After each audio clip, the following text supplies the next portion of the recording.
Pemirsa Salam TV, pemirsa masih di program acara Ya Bunaya, dan tadi kita telah berbincang, bertanya-tanya seputar masalah bagaimana anak itu adalah sebuah anugerah dalam sebuah keluarga, bahwa itu menandakan bahwa munculnya dan hadirnya kehidupan yang baru dalam sebuah keluarga.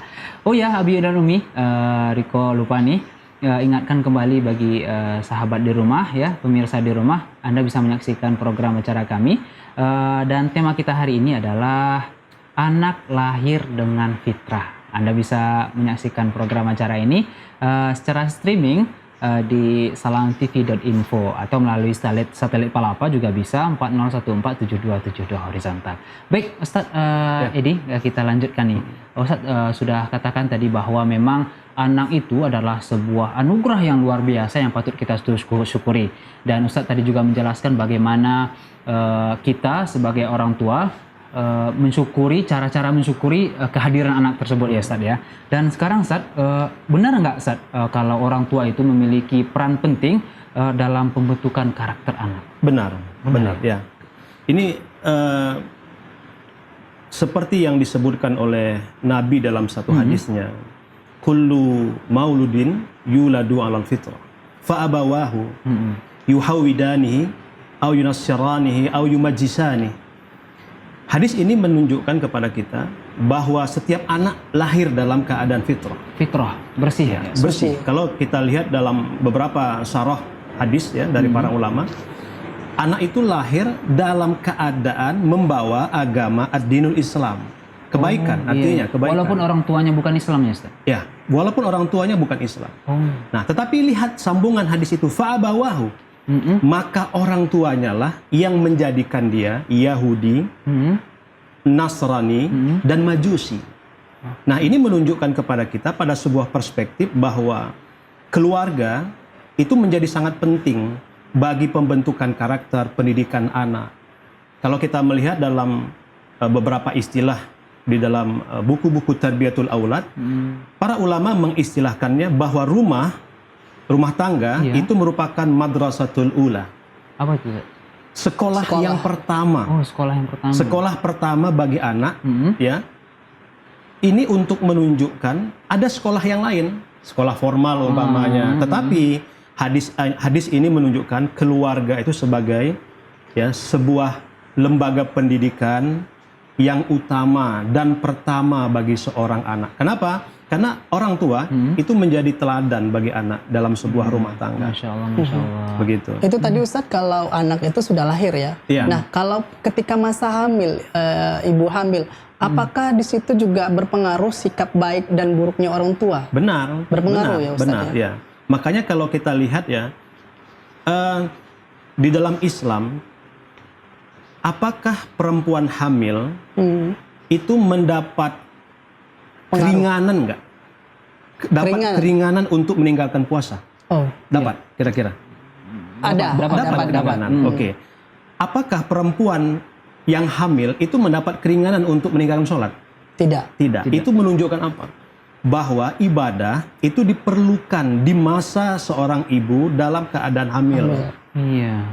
Nah, artinya dalam keadaan hamil seorang ibu perbanyak ibadah. Seperti tartil Quran, membaca Al-Quran, ya, kemudian bersodako, berzikir, dan berbagai macam ibadah-ibadah yang lainnya, ya, kebaikan-kebaikan yang disunnahkan, seperti itu. Itu harapannya perilaku seorang ibu itu memberikan efek kepada dalam kandungannya. Maka disebut rahim itu. Kenapa disebut rahim? Artinya disitulah seorang ibu menunjukkan dan memberikan kasih sayang kepada anak yang sedang dikandungnya. Masya Allah, Masya Allah. Nah, tetapi kita ingat setelah lahir, jangan lupa, ya, ketika di rahim kita beri cinta dan sayang, kita beri, kita rawat dia. Ibu merawatnya dengan memberikan makanan yang tepat, kemudian menegakkan ibadah untuk mendidiknya. Setelah lahir, pendidikan tetap berjalan. Oke, baik Ustaz. Ini saya pernah mendengar Ustaz, bagaimana tadi pentingnya mendidik anak itu sejak dari hamilnya, Ustaz. Iya. Ini pernah ada di antara masyarakat mungkin bisa dilihat, Ustaz, ada ibu-ibu hamil itu yang seperti membaca Al-Quran tadi ya, Ustaz. Ya? Membaca Al-Quran. Oh, ada misalnya, oh ini disyariatkan untuk baca surat Yusuf aja lah biar anaknya nanti ganteng. Ganteng, gitu ya. Atau itu benar nggak, Ustaz? Atau ada pendidikan-pendidikan khusus gitu? Ya, tidak ada kita mendapatkan penjelasan adanya sunnah mengkhususkan untuk membaca surah-surah tertentu. gitu ya, Oh, Ustaz. tidak ada ya, Ustaz? Tidak ada. Jadi semua ayat-ayat Al-Quran itu memberikan makna dalam kehidupan kita.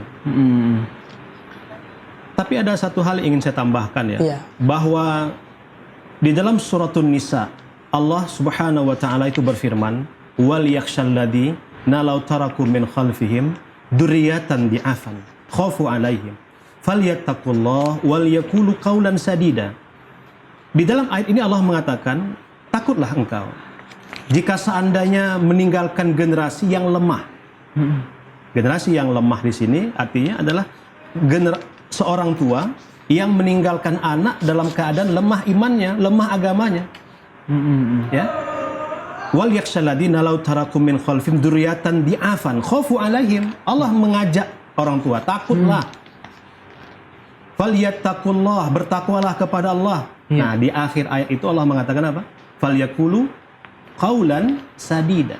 Maka ucapkanlah ucapan yang baik kepada mereka. Ini artinya apa? Ucapan yang baik itu adalah ucapan yang mendidik. Baik. Tadi kalau kita lihat Ustadz juga sampaikan ketika hamil anak perlu juga pendidikan dalam kandungannya. Itu berarti dari sisi ibunya. Kalau dari sisi ayahnya, suaminya ada pengaruhnya, Ustadz, secara Sama langsung? pentingnya Tetap ya. sama Sama pentingnya, Seimbang. Ya, seimbanglah antara perilaku ibu dengan ayahnya atau ibu suami dan istri ya, sama-sama memberikan dukungan. Tetap melatih juga ya, Ustadz. Ya, jangan hanya istrinya saja dibebankan tanggung jawabnya. Tapi suaminya suka-suka gitu ya. Iya. Baik, Ustadz, menarik sekali perbincangan kita seputar anak lahir dengan fitrah. Dan bagi pemirsa, kita ingatkan kembali ya, Riko ya, yang ingin bertanya seputar tema-tema program kita di Bunaya, bisa mengirimkan pertanyaan ke SMS nomornya 0852 97 280620. Jadi silahkan kirim pertanyaan Anda. Pada episode berikutnya tentunya akan kami jawab pertanyaan dari pemirsa di rumah. Dan Umi dan Abi serta pemirsa yang ada di rumah, kita akan lanjutkan lagi segmen berikutnya. Bertanya-bertanya dengan karena masih banyak pertanyaan seri, yang ya. Tapi kita jeda dulu. Namun sebelum jeda, saksikan dulu tayangan mengenai tips berikut ini tentang cara mendidik balita menjadi anak yang soleh. Ya, jangan kemana-mana. Setelah tips ini kami akan kembali, kita iklan dulu, kemudian kita kembali lagi di program Ya Bunaya.